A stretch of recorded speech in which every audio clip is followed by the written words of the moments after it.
Hello everyone. I'm Shweta Dubey, Assistant Professor in Department of MBA, IIMT College of Engineering, Greater Noida. Today I'm going to discuss a very interesting topic of economics, and it is very basic too. That is elasticity of demand. But before starting the topic, we have to understand the term demand. Actually, demand is very close to the three terms, that is need, want, and desire. And these three terms are very much related, but they are actually different from each other. First, we talk about need. Need is your basic necessity, your basic requirements, your basic requirements like food, shelter, clothing, and all. आपकी जो भी basic requirements हैं, it all come under need. The second one is want. Want means if we are specific about our requirements, then it comes under want. For an example, I am feeling hungry and I don't want to eat anything else. I want to eat only and only pizza to satisfy my needs, to satisfy my want. Then it comes under the want. So there is a difference between the need and want. Need means I want whatever I have, whatever I have to satisfy my need. I will eat each and everything to satisfy my hunger. But if I will become specific about my hunger, कि I want to eat only pizza, then it comes under want. And desire is very much specific about our need. I want to satisfy my hunger, but I want to eat pizza only, and that too only of Domino's, and it comes under desire. So, need, want, and desire, these are closely related to each other, but actually these three terms are different from each other. So, for demand, we can say there must be ability to pay for a product. You should have you should have sufficient amount of money in your pocket to pay, and you are able to pay for that, as well as you should have necessity for that product. अगर मेरे को necessity नहीं है किसी product की, then I will definitely not going to buy that product.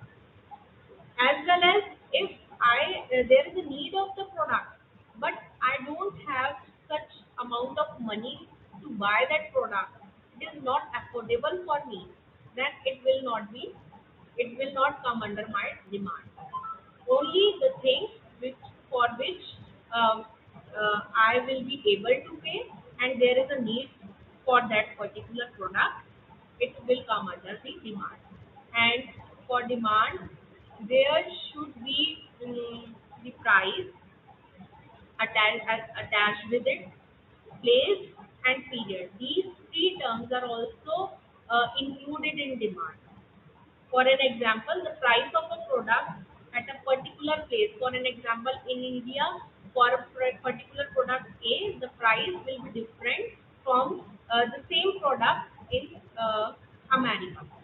So, the price of the product, the uh, the place, and the period in which period we are going to buy a product also affects the demand.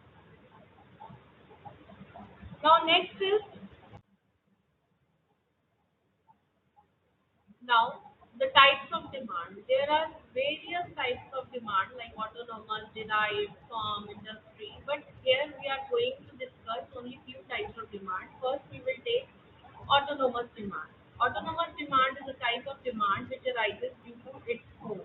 For an example, daily I am coming from my home to public transport, but there is a need arises for me like to purchase a vehicle so that I can commute easily from my home to college.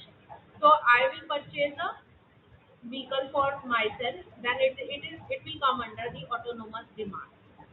Now next is derived demand. Derived demand is a type of demand which arises due to uh, due to the purchasing of some another product or goods.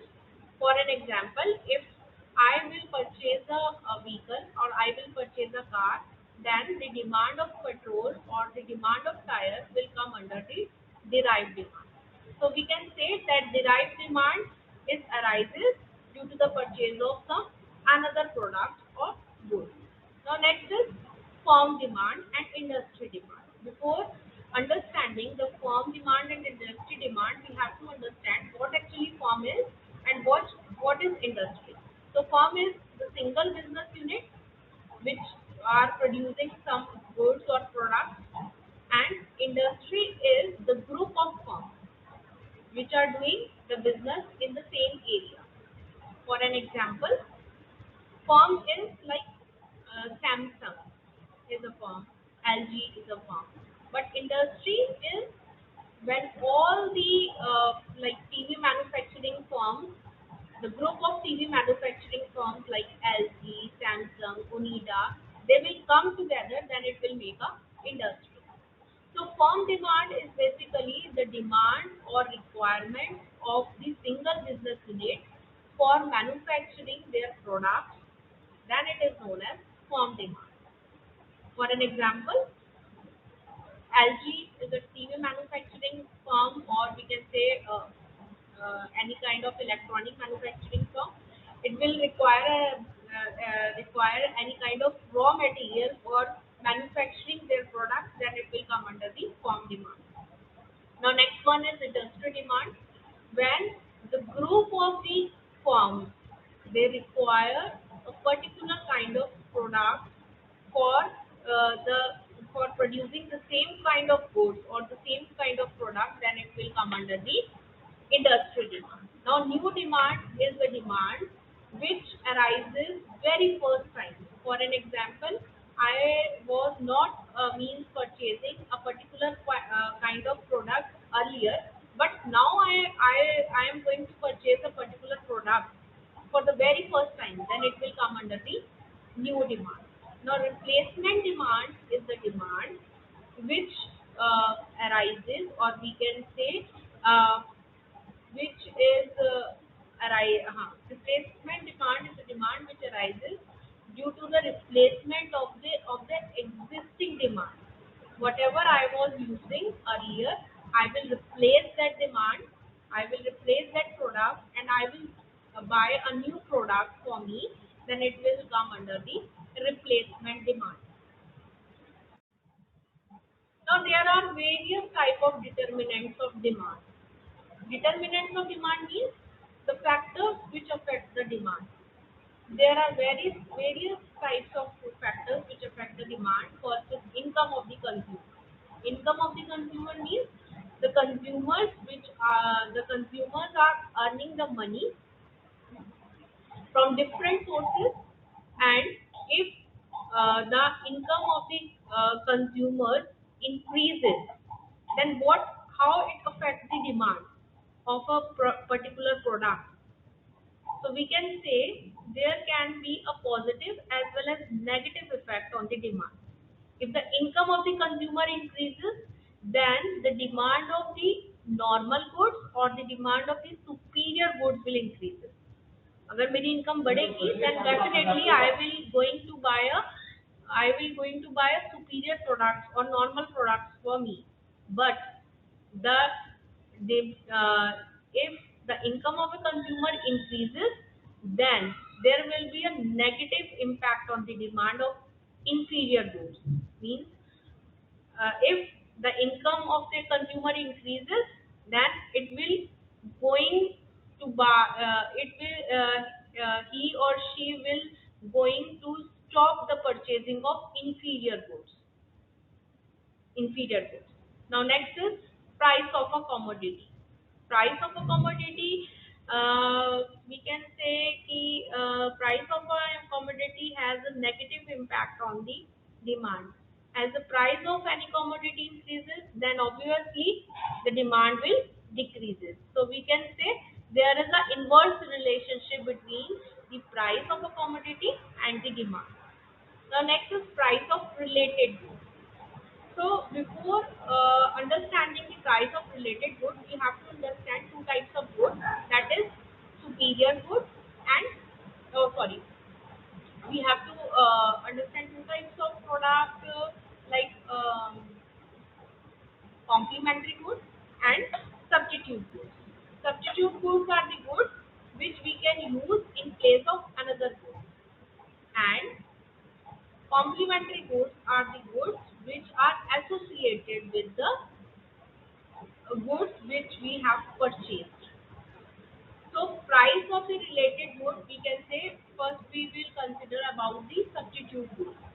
So if the price of any good increases, then the demand of the substitute product of the substitute good then automatically increases. So we can say there is a positive relationship between the price of the commodity and its substitute. जैसे ही हम price if we will increase the price of Pepsi, then the demand of Coke will increase. Okay, and the price of complementary good. What about the price of complementary good? If the price of any commodity will increases, then its complementary good. For an example, if I will purchase two-wheeler for me, then uh, the price of if the price of two-wheeler increases, then the demand of the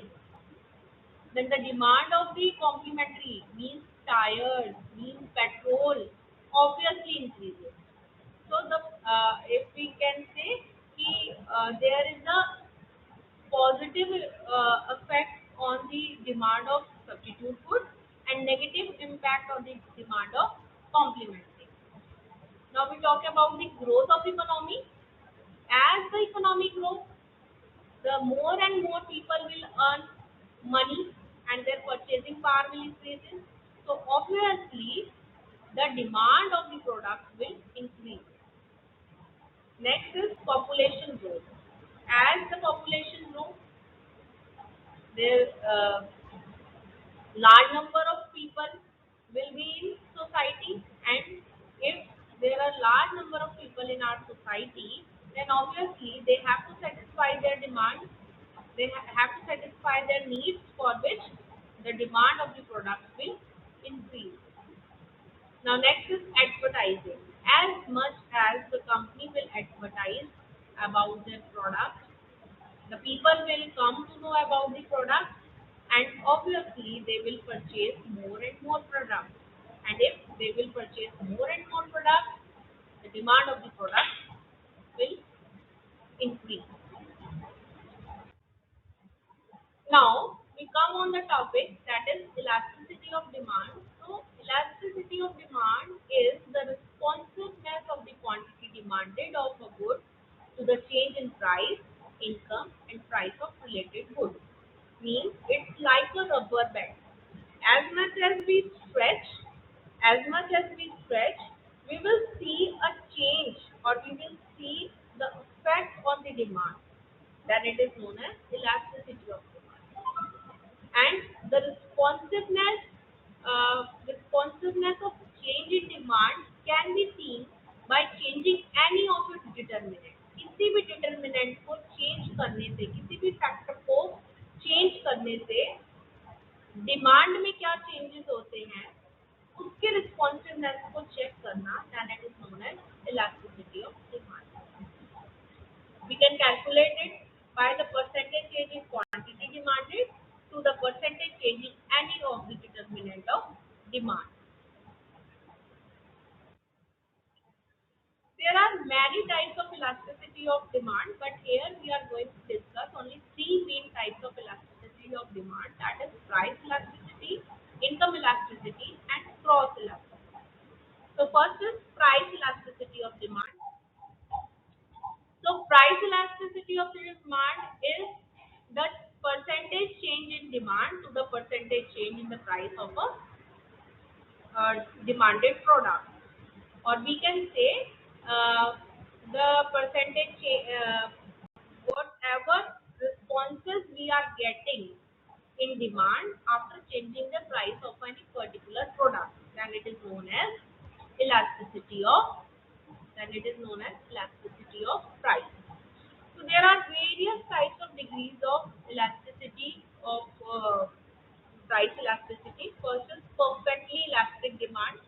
For perfectly elastic demand means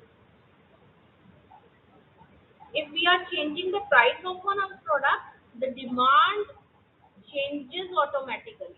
Demand changes, very much changes. जितना हम क्या कर रहे हैं price को change कर रहे हैं उतना हमारा डिमांड में चेंज आ रहा है, then it is known as perfectly elastic demand.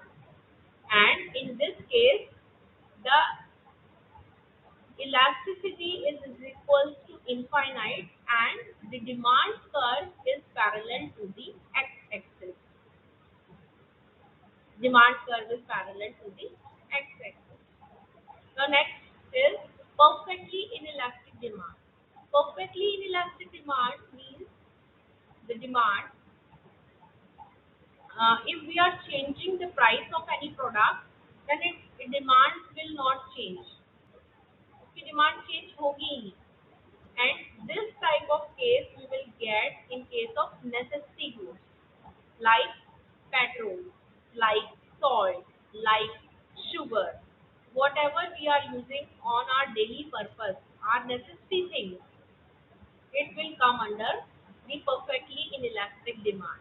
And in this case, E is equals to 0 and the demand curve is parallel to the y-axis. Now next is unitary elastic demand. Means E is equals to 1. Means there is equality. Equality means whatever changes in price. For an example, there is a shift of 1 unit in price, then the demand will automatically will shift to 1 unit only. If there is 2 unit change in price, then the demand will change 2 units. जितना हम price में change कर रहे हैं उतना ही हमारे demand में change होता है, then it is known as unitary elastic demand. Next is highly elastic or relatively elastic demand.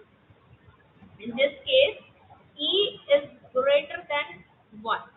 In this, in unitary elastic demand, we will get a demand curve that is hyperbolic in nature. Now next is highly elastic or relatively elastic demand, in which if there is a change in price, there is a small change in price, but the demand changes very much. There is more change in demand, small change in price and more change in demand, and it is known as highly elastic or relatively elastic demand. In this type of demand, we will get a demand curve that is flatter, like we can see here. And inelastic demand curve, here E is less than 1. Less than 1 means we will get a steeper kind of curve here, and there is a change in price, but there is a relatively less change in demand. Price में ज़्यादा change कर रहे हैं लेकिन demand में हमारा कम change हो रहा है, then it is known as inelastic demand, and here we will get a steeper kind of curve. Now next is income elasticity. Income elasticity means we will check the responsiveness, or we can say the change in demand to the percentage change in the income of the consumer. Consumer की income पे change आने में demand में कितना change हो रहा है, we can measure here in income elasticity of demand. So here income elasticity of demand, income elasticity when it is more than 1. More than 1 means income increases, then the demand increases. Demand income increase करने में हम क्या कर रहे हैं, demand हमारी ज़्यादा increase कर रही है comparative to income, then in this case it is a case of superior goods. Means consumer are going to buy more and more superior goods or luxurious goods when income elasticity elasticity is more than 1. When income elasticity is less than 1 means what the consumers are doing, the income quantity demanded less than the income increases. Income में increase ज़्यादा हुआ है लेकिन quantity demanded कम हमारी increase हुई है, then it is known as E is less than 1, and it is a type of good, means consumer are going to buy normal goods. Now next is income elasticity is 0, means there is no change in the quantity demanded. Consumer की income चाहे बड़ी है चाहे घटी है, but income elasticity में कोई फर्क नहीं आया है, डिमांड में कोई फर्क नहीं आया है, वो जितना पहले बाय कर रहे थे उतना ही अभी भी बाय कर रहे हैं, then it is known as income elasticity, and this is the case when the consumers are going to buy as the essential good.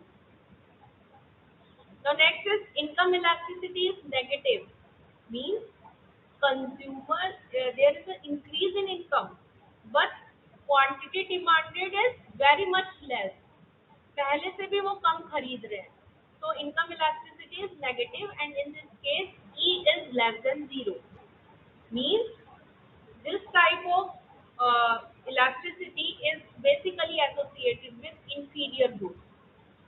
Consumer की इनकम बढ़ रही है और वो कम से कम इंफीरियर गुड्स को खरीद रहा है, नॉर्मल गुड्स और सुपीरियर गुड्स को ज्यादा खरीद रहा है, तो इनकम इलास्टिसिटी उसकी 0 होती जा रही है. Now next is income elasticity is more than 1 or more than 0, sorry. In this case E is greater than 0 or we can say there is positive income elasticity, means income, there is an increase in income and the demand of the product increases, demand पहले से बढ़ गई है, it is greater than 0, it is in case of normal goods.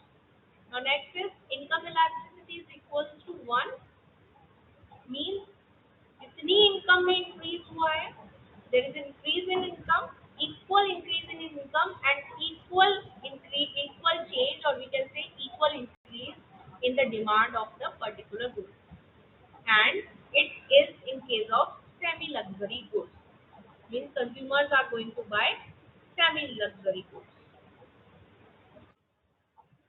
Now the cross elasticity of demand. Cross elasticity of demand means the change in the price of one article, or we can say the change in the demand of one article due to the change in the price of another article. एक article के खरीद price में, sorry, एक article की demand में कितना change आता है दूसरे आर्टिकल के प्राइस में चेंज करने से, then it is known as cross elasticity of demand. So cross elasticity can be of three types. First, it is cross elasticity is greater than 0. In this case, the price of the product increases, then the demand of another product increases. For an example, if the price of the Pepsi increases, then the demand of Coca-Cola will increase. Then it is in case of the substitute goods. Second one is when the cross elasticity is less than 0, means if is less than 0, it is in case of complementary goods. If the price of the product increases, then the demand of another product decreases. For an example, if I will going to buy a car for me and the price of the if the price of the petrol increases, then the demand of the purchasing of that particular vehicle or car will automatically decrease. Similarly, in case of ink and pen. Now, third one is when the cross elasticity is equals to 0, means if we are increasing or decreasing the price of any particular product, then there is no effect on the demand of another good. This is in case of mostly the unrelated goods. Now, if we talk about the importance of elasticity of demand, we can use the elasticity of demand in many fields. For an example, for fixing the price of the product. If we can understand about the demand of a particular product, what kind of product it is, whether it is substitute good, whether it is complementary good, or it is unrelated good. So according to that demand, we can fix the price of the product. Elasticity of demand can be used in the production policy also. Means if there is a more demand of any particular product, the companies or the organizations will focus more on the production of that kind of products. It is also helps in maximizing the profit. If the demand of a particular product is very much increasing, then obviously the organization will earn more and more profit. And if the organization will earn more and more profit, the organization can invest the amount of their money for the social welfare, for the social kind of welfare also. The elasticity of demand also helps in increasing the employment. If the demand of a product increases, the more and more labor will be required for the production of that particular product. So the employment will automatically be generated by the use of elasticity of demand. This is all about the elasticity of demand. Thank you.